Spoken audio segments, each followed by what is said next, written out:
Hello everyone, welcome back.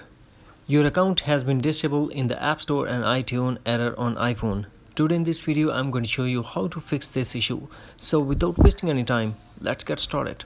First of all, we are going to launch App Store and tap on the profile icon in top right corner. Then we have to scroll all the way down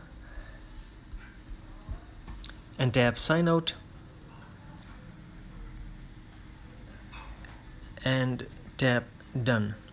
After sign out from the App Store, force close all the apps that are running in the background and launch settings. Here we have then tap password and security. Now tap change password.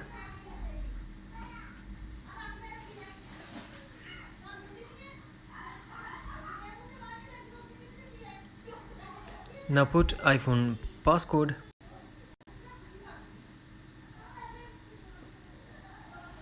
Now put the new password for the Apple ID and verify password and go back.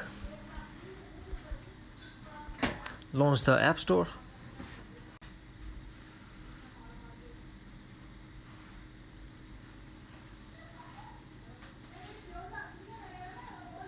And sign in back with the Apple ID with the new password.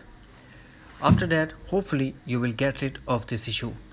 If not, then back to settings,